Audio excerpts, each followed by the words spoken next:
पाठ संख्या 11, वीडियो संख्या 4। पलासी के बारे में हम पढ़ चुके हैं। बंगाल की दूसरी क्रांति भी हमने पढ़ी है पिछली वीडियो में। आज हम बक्सर के युद्ध के बारे में पढ़ेंगे। इम्पोर्टेंट है बक्सर का युद्ध इस सेमेस्टर की दृष्टि से आपके लिए। 1764 में जो है हुआ था। 1757 में हम पढ़ चुके हैं कि कैसे सिराजुद्दौला को हराकर अंग्रेजों ने अपनी कूटनीतिक व सैनिक योग्यता का परिचय दिया था। वह पहला चरण था। पहली बार वो किसी भारतीय शासक को पराजित कर पाए थे। 1760 में उन्हें फिर दोहराया, उन्होंने सत्ता परिवर्तन करवाया, कोई संघर्ष उनको नहीं करना पड़ा। ये सब चलता रहा, लेकिन सारे में अंग्रेज ही वास्तविक धुरी थे। वे चाहे जिसको बंगाल का शासक बना देते।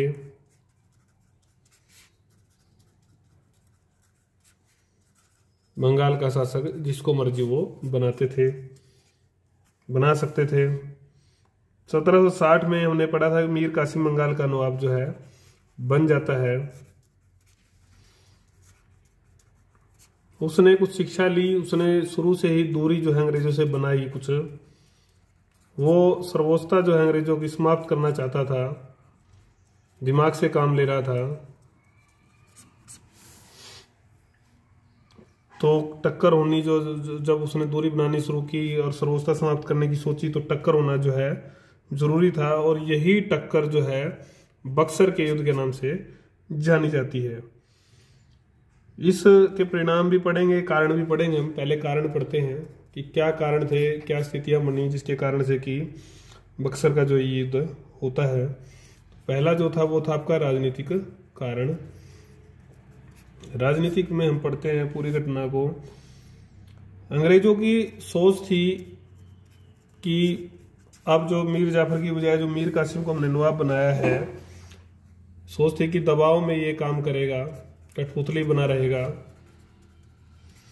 और अंग्रेज अपनी मनमर्जी कर सकेंगे। लेकिन हो गया उल्टा। उसके बाद उस पर किसी न किसी तरह का आरोप लगाकर गद्दी हथियार लेंगे। आरोप लगा, गद्दी स्वयं हथियार लेंगे।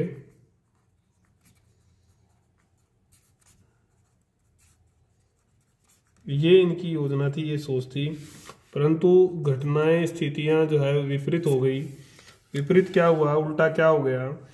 अब मीर कासिम ने दूरी बनाने की जो है नीति अपनाई, दूरी की नीति अपनाई। इनसे दूरी बनानी शुरू कर दी, प्रशासनिक सुधार किए।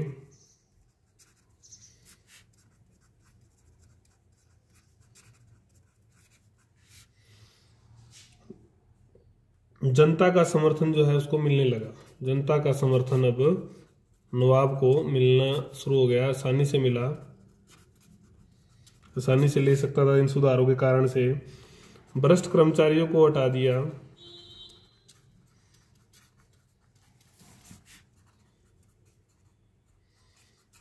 और जो अंग्रेजों के ज्यादा करीब थे उनको भी हटा दिया, वे भी हटा दिए गए। स्वामी भक्ति सेना का पुनर्गठन किया गया पूरी तरह से।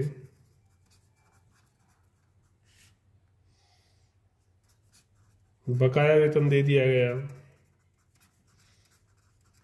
बकाया वेतन देकर भी समर्थन जो है आम जनता का, किसानों का, सैनिकों का हासिल हुआ। राजधानी भी बदल दी। मुर्शिदाबाद से बदलकर अब राजधानी हो गई मुंगेर। तो अंग्रेजों से भी दूर चले गए। तर्क था उसका, हालांकि वजह तो और थी, लेकिन तर्क दिया कि राजधानी जो है बीच में होनी चाहिए, बीच में हो तो ज्यादा अच्छा है, राज्य के बीच। कुल मिलाकर नीति यही थी कि अपनी गतिविधियां तेज करना था और अंग्रेजों से दूरी बनानी थी। और वो अंग्रेजों से दूर होकर ही हो सकता था। हथियार दिए अच्छे, यूरोपीय पद्धति पर जो है प्रशिक्षण भी शुरू हो गया सेना का। कुल मिलाकर इन सारे काम करके वो अपनी स्थिति मजबूत बनाकर जो है बंगाल को सशक्त करना चाहता था। इस सारे से जो है मन मुटाव जो है होना या टकराव जो होना अंग्रेजों और नवाब के बीच में जरूरी था, आवश्यक था, जो होना ही था। ये तो शाह आलम की समस्या, एक तो ये था कारण, दूसरा कारण क्या था? शाह आलम की समस्या।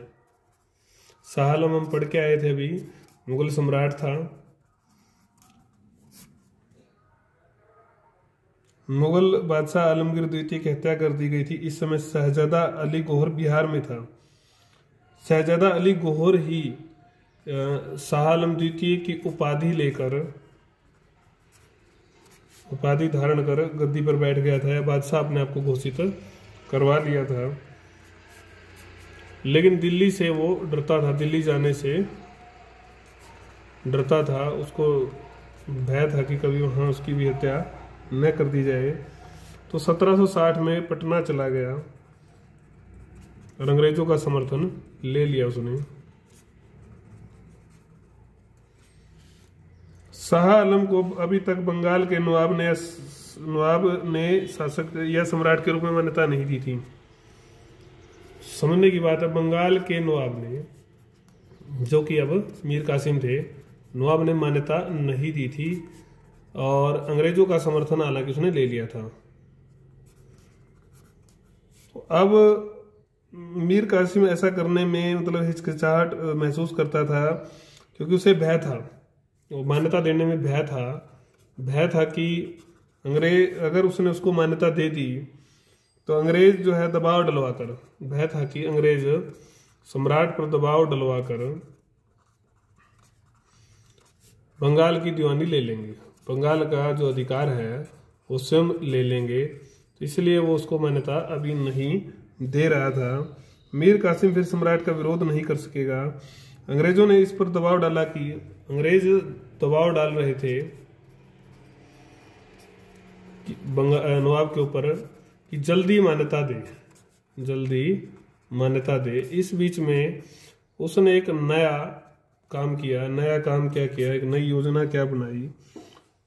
तो उसने स्वयं पटना मिलने गया और वहां पर उसको मान्यता भी दे दी, मतलब अपने संबंध बना लिए, न कि अंग्रेजों के माध्यम से मान्यता दी। तो इससे वो शाह आलम का क्या बन गया, विश्वास पात्र भी बन गया। डबल लाभ उसको हो गए। अंग्रेज अपनी बात तो मनवा गए, लेकिन इससे वैचारिक मतभेद हो गए। वो चाहते थे कि हमारे माध्यम से मान्यता जो है ना समझ में आए शाह आलम को, और अपनी भविष्य की भी कोई योजना वो इसके माध्यम से फिर और कर सकते थे। कुल मिलाकर वैचारिक मतभेद बनने शुरू हो गए थे। व्यापार संबंधी सवाल, जो बड़ा मामला था, व्यापार संबंधी जो सवाल था वो क्या था, कई तरह की सुविधाएं अंग्रेजों को दी गई थी। दस्तक प्रणाली बोलते थे, दस्तक प्रणाली का अंग्रेज दुरुपयोग करते थे, निजी व्यापार करते थे, भारतीय जो व्यापारी थे उनसे भी रिश्वत लेकर काम करते थे। इससे सारे से आर्थिक हानि जो है काफी राज्य को हो रही थी, नवाब को हो रही थी। भारतीय व्यापारियों को भी दो तरह की तकलीफें थी। एक तो खुशामद करनी पड़ती थी अंग्रेजों की, और आधा कमीशन 50 के। दूसरा, उनका माल जो है वो महंगा बिकता था इस सारे के कारण से। तो 1762 में एक दूरगामी फैसला इसने लिया, जबरदस्त फैसला था, चुंगी कर ही समाप्त कर दिया, चुंगी कर समाप्त कर दिया। इससे क्या हुआ कि राज्य को तो मामूली नुकसान हुआ, क्योंकि पहले भी आ ही नहीं रहा था पैसा, तो लेकिन व्यापारी समर्थन में आ गए। राजनीतिक तौर पर कई लाभ मिले। अंग्रेजों ने दबाव भी डाला कि दोबारा कर लगा दे, लेकिन उसने नहीं लगाया, नवाब ने मना कर दिया। शांति में ढंग से इस बात को नहीं मनवा पाए, तो शक्ति उपयोग की बात सोचने लगे थे। सख्ती से इस बात को मनवाएंगे, इसकी तैयारी वो करने लगे थे। राम नारायण का मुद्दा। किसी एक व्यक्ति का छोटे छोटे मुद्दे भी जो है कई बार बड़ा युद्ध करवा देते हैं। तो राम नारायण का मुद्दा क्या था, इसको भी हम स्टडी करेंगे। ये बंगाल का दीवान था, अंग्रेजों को ये जानकारी देता रहता था, अंग्रेजों का चापलूस था, जासूस था। तो जब नवाब को पता चला तो उसने इसको फटकारा, उसको भय हो गया कि कठोर दंड उसको मिलेगा, तो वो अंग्रेजों की शरण में चला जाता है। और अंग्रेज ये काम करते आए थे, शरण देते आए थे, बातचीत कर वापस उसको मांगा। अंग्रेजों ने कहा कि वो वापस नहीं दे सकते। कासिम ने अपने एक वरिष्ठ दूत को वेंसी टार्ट जो गवर्नर थे उसके पास भेजा।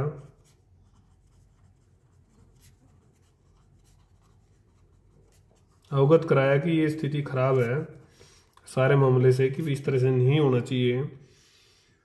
अंग्रेज गवर्नर कासिम से कोई समस्या मोल नहीं लेना चाहता था।